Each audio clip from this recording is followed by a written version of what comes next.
Hello, Central New York. Welcome to Off the Record from The Reporter, Delaware County, New York's leading news source. I'm Andrew Cantor with a few of the stories you'll find in print and online in this week's edition.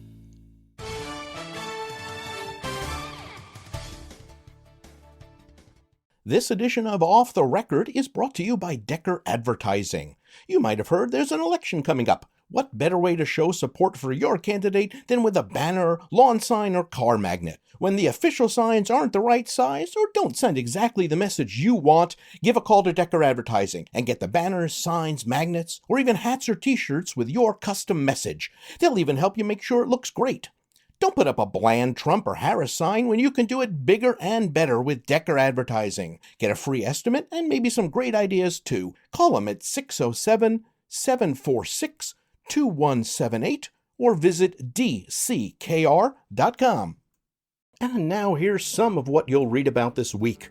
The Delaware County Board of Elections will be taking some extra precautions before the upcoming presidential election based on recommendations from the FBI and Homeland Security. What they're most concerned about is an attack on the electrical grid by a foreign power, perhaps one beginning with an R and ending with Usha? At least that's what the FBI and CIA say there's chatter about. Of course, there's also concern about weather, violence, fire, rats, plagues of frogs, yada yada yada. So as a precaution, the county will have LED lights in case of a power outage, as well as NICEAG on speed dial. The voting machines also have battery backup, but they're kind of old. And oh, did you know this? There are actually slots on the side of the voting machines for people to put their paper ballots in to be held until the power is back. Well, hopefully the county will be able to buy some new voting machines for next year, but they are kind of expensive, like $650,000 for 32 of them. So far, the Board of Elections only has a grant of about $48,000. If you're like me, though, you might remember the old-style mechanical voting machines, the ones that went ka-chunk. Those were cool, and they're probably available on eBay.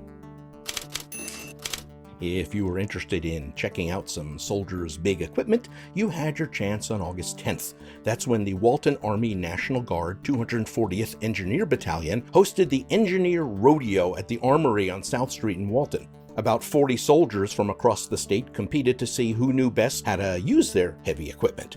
Obviously, we mean loaders, dump trucks, backhoes, and that sort of stuff. It was fun to watch, but it's also a demonstration of the soldiers' skills, which they might use during disaster relief efforts.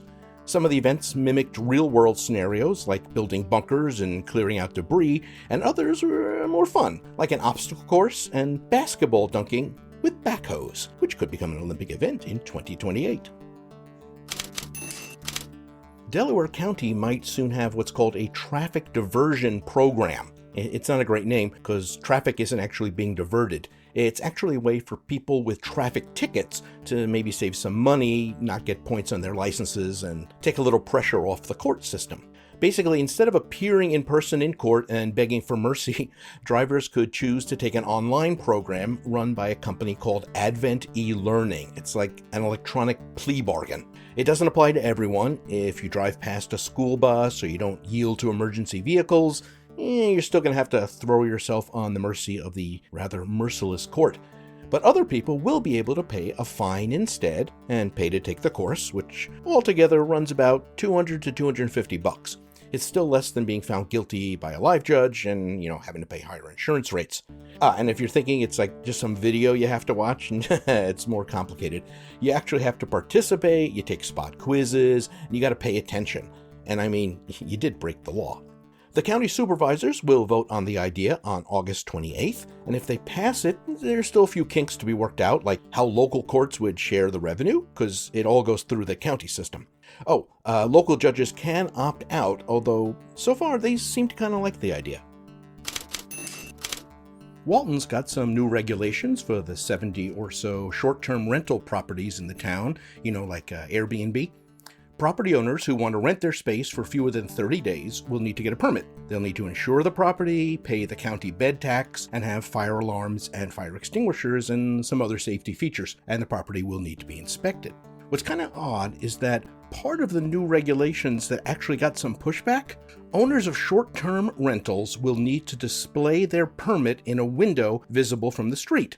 And one resident told the Walton Council that he thought those permits would be an invitation to burglars? He didn't explain exactly how. Anyway, there are some proposed regulations also, like lighting in the parking area, limiting the bedrooms to 2 adults each, but that's still to come. You can see all the new regs on Walton's website, which is townofwalton.org.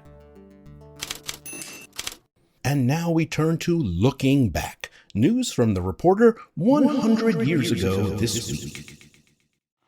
During the raspberry season of the past few weeks, Dr. J.A. Holly harvested 2,460 quarts from the patch of cultivated raspberries on his farm in Oxbow.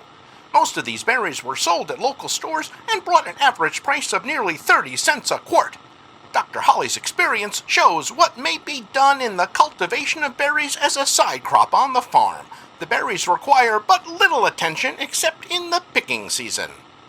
Next up, William, the 4-year-old son of Mr. and Mrs. Frank Hike of Prospect Avenue, while playing with a riding wagon Tuesday afternoon, came out of the driveway directly in the path of the automobile of William Kent, who was coming down the hill. Mr. Kent swerved his machine sharply and avoided running over the boy, but the car smashed the wagon and the boy's leg was bruised. The Kent car went partway over the bank and had to be pulled back into the highway. Mr. Kent's quick action probably saved the boy's life. Finally, during the thunderstorm Sunday afternoon, lightning struck the elm tree between the houses of Ernest Guild and Mrs. Murdy Beret on Liberty Street. A fire alarm was sent in, but there was no fire to put out. The sun came out almost at once after the lightning struck, and the rays of the sun shining through cracks in the back of the Beret barn produced for a moment an optical illusion resembling fire.